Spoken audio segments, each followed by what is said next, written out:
जय सिया राम। सब सुख लाए तुम्हारी सरना, तुम रक्षक काहू को डरना। श्री हनुमान जी का ये विशेषाधिकार है कि वो नियमों से परे जाकर भी अपने भक्तों को बहुत कुछ दे डालते हैं। ये हनुमान जी का विशेषाधिकार है।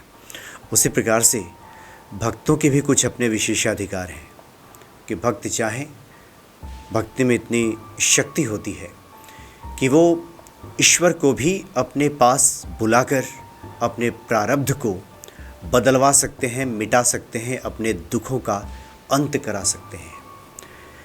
बाबा नीम करोली जी महाराज जो श्री हनुमान जी के ही प्रतिरूप माने जाते हैं, साक्षात हनुमान जी ही माने जाते हैं। बाबा नीम करोली जी महाराज हनुमान जी की ही भांति अपने जीवन काल में भी, यानी देह लीला जब चल रही थी तब भी और आज भी अपने भक्तों का कल्याण करते हैं। बहुत सारी ऐसी चर्चाएं हैं, ऐसी लीलाएं हैं जिनको पढ़ने सुनने के बाद बाबा जी के प्रति ये भक्ति बढ़ जाती है और भक्तों को भी अपनी भक्ति पे भरोसा बढ़ जाता है कि भक्ति की शक्ति से वो ईश्वर को भी विवश कर सकते हैं, मजबूर कर सकते हैं और अपना कहा मनवा सकते हैं, अपने मनोरथ सिद्ध करा सकते हैं।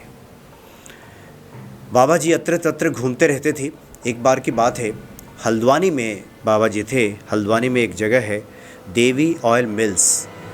देवी ऑयल मिल्स में बाबा जी अपने भक्तों के साथ बैठे हुए थे, बातचीत चल रही थी। इसी बीच एक युवक दरवाजे पर आकर खड़ा हो गया। बाबा जी से पहले से उसका कोई परिचय नहीं था, कभी उसने बाबा जी का दर्शन भी नहीं किया था। दरवाजे पे आके खड़ा हो गया और उसने कहा कि महाराज जी आपसे बात करनी है। बाबा जी ने पूछा कि क्या बात है? तो उस युवक ने कहा कि महाराज मेरा भाई बहुत बीमार है, वो आपका दर्शन चाहता है, वो बचेगा नहीं, उसके बचने की अब कोई उम्मीद नहीं है, लेकिन उसकी अंतिम इच्छा है कि बाबा नीम करोली जी महाराज के दर्शन हो जाए, बस यही उसकी अंतिम इच्छा है। तो बाबा ने कहा कि उसे मरने दो, उसका समय पूरा हो गया है, हम भला क्यों जाएं? हम तो उसे जानते तक नहीं, हम उसे नहीं जानते, तुम जाओ यहाँ से।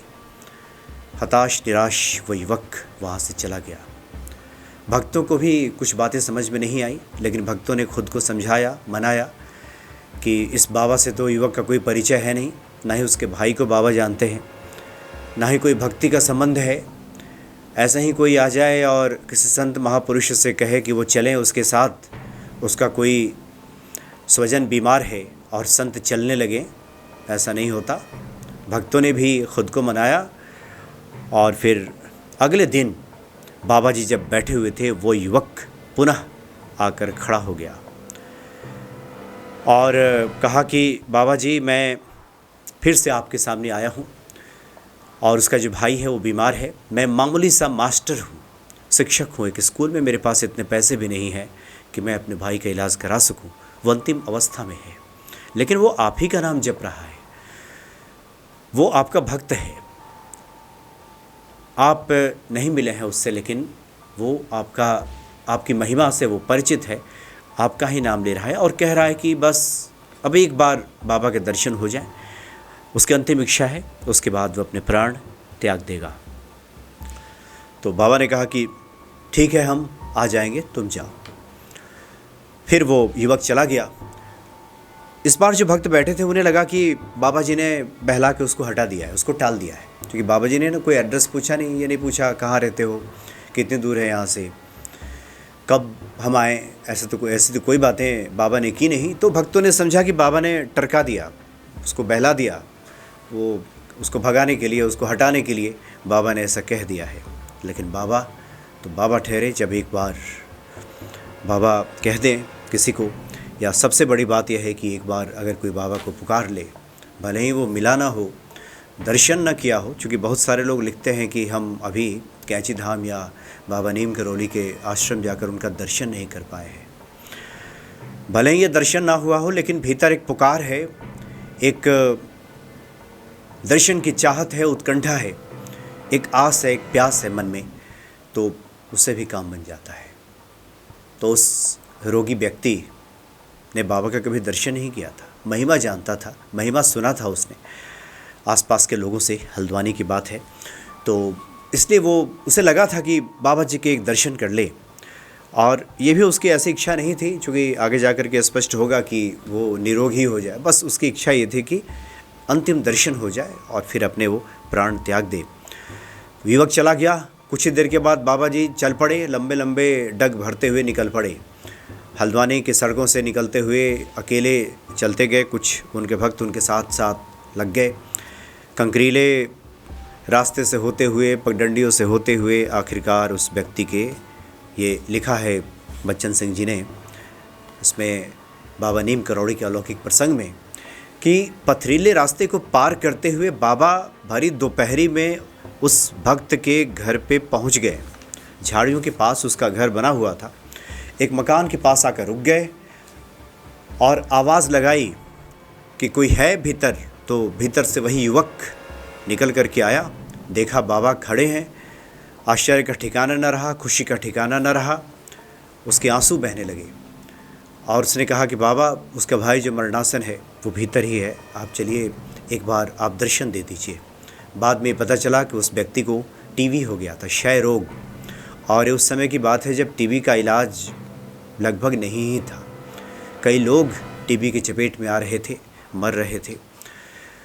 बाबा जी अंदर गए। बाबा जी का दर्शन पाते ही वो जो मरणासन व्यक्ति है, जो रोगी व्यक्ति है, रोने लगा, आंसू बहने लगे और उसने कहा कि बाबा, अब मुझे लग रहा है कि अब मैं शांति से मर सकता हूँ।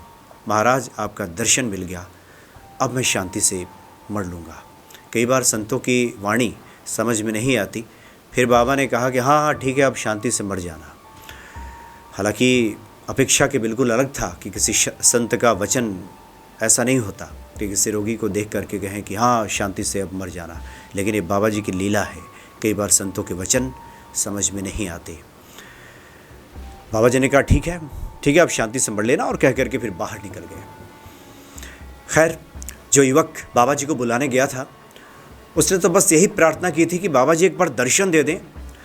उसने ये तो चाहा ही नहीं था, उसकी कोई ऐसी आस भी नहीं थी कि उसका भाई बच जाएगा, चूँकि टीबी लाइलाज उस वक्त बाबा जी ने दर्शन दे दिया। यही बहुत बड़ी कृपा है। इस भाव से वो था, इतनी ही कृपा कर दी है बाबा ने, ये कम नहीं है। इस भाव से भर गया था वो युवक, और साथ ही भर गया था वो युवक भी जो मरणासन था, कि बहुत कुछ मिला, बाबा के दर्शन हो गए। ये भाव से भर गया। कोई उलाहना, कोई शिकायत नहीं कि बाबा आए और उन्होंने ये नहीं कहा कि तुम स्वस्थ हो जाओगे। कोई उलाहना नहीं, बल्कि भक्ति भाव से भरा हुआ मन। और वो जो युवक है बाबा को छोड़ने के लिए आगे बढ़ा। थोड़ी दूर आगे वो बढ़े तो फिर उसके बाद 3-4 गधे रास्ते में चर रहे थे। तो बाबा जी ने उनके मालिकों को बुलाया और कहा कि तुम लोग सुनो, 20 रुपये लो। तो उस युवक के पास 20 रुपये नहीं थे। जो भक्त साथ चल रहे थे उन लोगों ने 20 रुपये की व्यवस्था की और उन गधे के मालिकों को दिया। और बाबा ने कहा कि 20 रुपये लो और 3-4 दिनों तक गधी का दूध इसके भाई को जा कर के देना। और इस युवक से कहा कि ये मत कहना कि ये गधी का दूध है, कहना दवा है, पी लेना। और उसके बाद जो गधे के मालिक थे वो बड़े प्रसन्न हुए कि 20 रुपये की व्यवस्था हो गई है। उन्होंने कहा बिल्कुल ऐसा ही होगा, और फिर बाबा जी वहाँ से चले गए। उन गधे के मालिकों ने गधी का दूध पहुँचाना वहाँ शुरू कर दिया। 3-4 दिन उस युवक ने पिया और उसके बाद वो स्वस्थ होने लगा। आश्चर्यचकित घटना घटी। जो मरणासन था वो धीरे धीरे उसकी ऊर्जा लौटने लगी। जो टीबी रोग था वो दूर हो गया और वो पूरी तरह से स्वस्थ हो गया। तो बाबा जी ने यहाँ पे ये बताया लोगों को कि इस जगत में जो भी, इस चराचर में जगत में जो भी जीव दिखाई दे रहे हैं, मूलतः सब एक ही हैं। अलग अलग स्वरूप जीवों ने धारण किया है। गधा हो, घोड़ा हो, कोई भी हो, सबके प्रति एक दया भाव होनी चाहिए। तो गधी के दूध पीने से टीबी ठीक हो जाएगा, इसको ये वैज्ञानिक धरातल पे देखा जाए तो इसका कोई संबंध नहीं है कि किसी को गधी का दूध पिला दिया जाए उसका टीबी ठीक हो जाए।